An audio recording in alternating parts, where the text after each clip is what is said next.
Good morning, or maybe afternoon, but we're members of the 40 and 8. I'm David Bailing. I'm a resident of Lake Mills, a Navy veteran of 27 years, and I have two of the 40 and 8 members here. They'll introduce themselves, and then we'll go into the program. I'm Wally Ware. I was in the U.S. Army, 1963. Was stationed in Berlin. Thank you. Ron Zambrisky, United States Army, 1964-1970. Stationed in South Korea, occupational troops, motor pool, power supply specialist. Thank you. Okay, we'll just have them back off a little bit because they're going to need the podium for their part. So that was our introduction. Now, most of us are in a lot of different military groups, so we represent a lot of different groups. The Flags for First Graders, though, is kind of a 40 and 8 program, which we enjoy a lot. We used to go around to the schools and all, now we can't do it no more. But we still want to keep up the program, and we're going to, it's a little strange, but I'll be asking some questions or on a covering basis, I guess. I'm going to have some help from my compadres so that we can interact with the questions, so that they'll help the teachers as well too. But the first question that we talk about is our flag has many names, and Some of the names are the Stars and Stripes, Old Glory, and the Star Spangled Banner. okay, the most common one we use is the Stars and Stripes. We hear that a lot in the various places we go to. So that's, we have a song for that. Do you remember what song we have? Star Spangled Banner. Okay, that's been around for a long, long time. And there's a person that wrote the words to that. Anybody want to tell me who that is? That was Francis Scott Keys. Okay. And we call it the flag also another name, though, the song, rather, the national what? Anthem. We call, okay. We call it national anthem. Now, we live in days now where everybody can test that, but we should still, as Americans, do a few things in respect of our flag and those that have lost their lives defending our country and defending our way of life. Okay, when we sing the Star Spangled Banner, what should we do? Ah, very good question. What we should do is stand up. Those that are in uniform like us, we would salute, but while the anthem is being played or sang or sung. Otherwise, most people are going to take their hat off and put it over their heart. If they don't have a hat, they'll put their hand over their heart and remain like that until the conclusion of the song. And then usually someone says, okay, you can all be seated again, so kind of disband at that point. But it is a common thing everywhere we go. We should be doing that, remembering those that gave their lives that we can be free. So, and I'm going to share the podium with my two associates here. And I guess we'll help each other ask questions or cover the bases. But and honestly, this is the program that we like to do with the first graders all across the nation.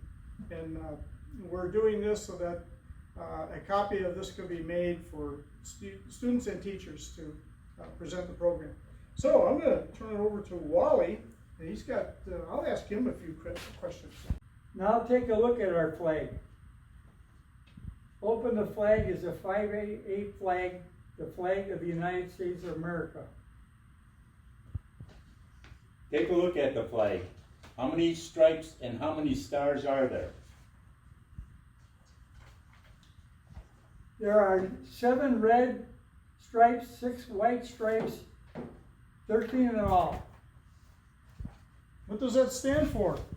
The original colonies and every state, United States. How many stars and stripes are on the first United States flag? 13. And what would that represent?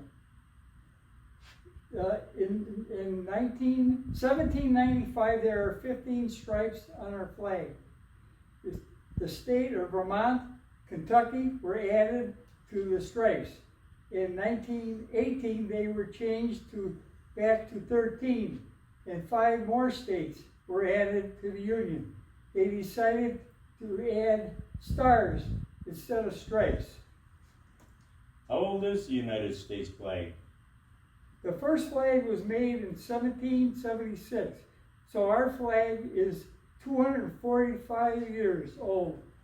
Okay, history tells us that several people made flags, but which one is responsible for making this? Betsy Ross. Now let me tell you some things that we should do with our flag. What would that be? One, never have another country's flag flying higher than the United States flag when they are displayed together. What else? Is there something else? You never fly the flag upside down. The reason for that is a sign of danger or SOS, a call for help. Oh, that's interesting. How about something else? We never allow our flag to touch the ground or water if it is being flown on a boat. Well, very good. How about disposal? We never dispose of our flag by throwing it in the trash. We have a proper way to retire a flag, and it is solemnly burnt. Now, you should never do this. Remember, never play with fire. Worn out flags should be brought to your Veterans Post or Legion Post, and there it will be taken and ceremoniously disposed of. Finally, always show our flag proper respect when flying it, storing it, or when the time comes to properly dispose of it. That is our badge. That's our flag, and that is what we live by. Yep. This tri-folded flag is a representation of a veteran who is laid to rest. This is the last gift that he receives, and it goes to his spouse or family. What we do is we fold it, tuck it in, and hand it for display purposes to let people know that we did, in fact, serve our country and gave our all for it. Thank you. Yes, it's all of our Legion Posts and many other groups will have an honor guard that will do that very thing there with the tri-folded flag. We do have one in front here, and as you can see, it's not in the best of quality. They're going to hand it up there. Now, personally, I've burnt probably 4,000 flags from the Lake Mills area, so it's quite a deal. We do collect them. There's 2 places, one in front of the post and one by the Lake Mills Market. There's a box down there where you can slide in flags that are unserviceable. But we collect them, and only like once a year we'll, as a procedure, we'll burn 1 flag here at the post, representing the burning of all the other hundreds, and then I have quite a big pile and a brush pile, and then do all the rest of them out there. So that's how we dispose of flags. We don't throw them in the trash. We don't put them, I don't know, use them for rags in the garage or something like that. So, in our program, at the close of this, the teachers now will have the flags that we hand out to each first grader. We'll get one, and they can also go back over the questions. But I've noticed that teachers have done a very good job of teaching the next generation about the flag, and I'm impressed with that. So that's my closure. I thank you for your time. Yep. Thank you, Ron. Thank you, Wally. Thank you. Chef Degar.